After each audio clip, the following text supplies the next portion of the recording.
الفكر يا إنسان لو أطلقته متأملا في قدرة الرحمن لخضعت إجلالا وتسبيحا له سبحانه رب عظيم الشان يعلو ولا يعلى وجل علوه وصفاته كملت بلا نقصان سلطانه باق ويبقى ملكه هذا ويفنى كل ذي سلطان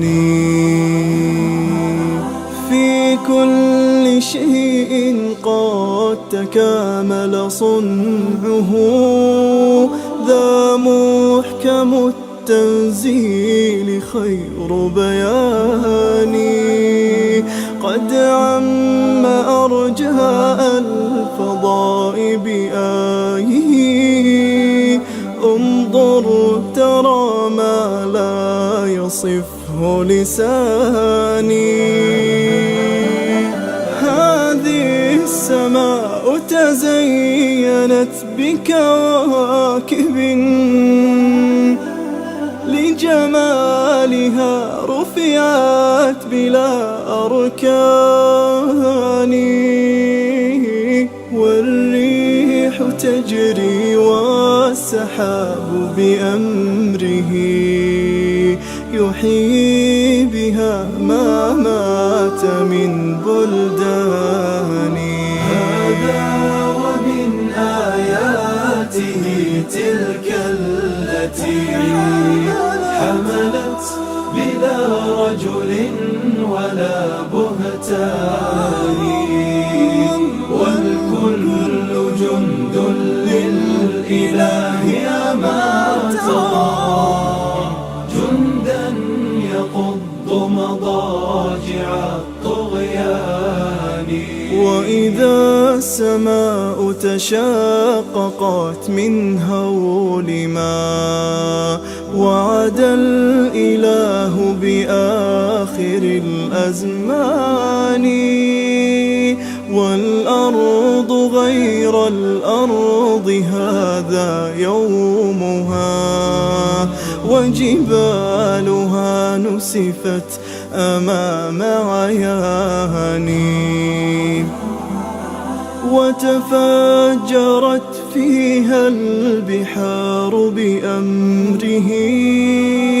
هذا ووصف الوعد بالقرآن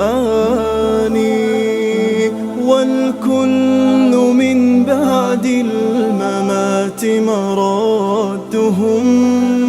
نحو الإله الواحد الديان في ذلك اليوم العظيم نفوسنا حشرت وها قد خاب ذو النكران من بعد مبعثهم حساب عادل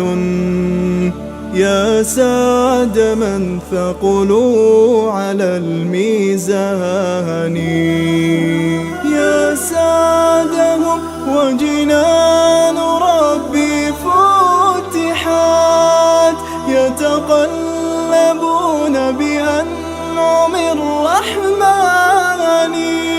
قد أفلح الماضون في ركب الهدى وتحرروا من قبضة الشيطان يتفكرون بآي خالقنا التي نطقت وتدعونا إلى الإيمان يتفكرون بآي خالقنا التي نطقت وتدعونا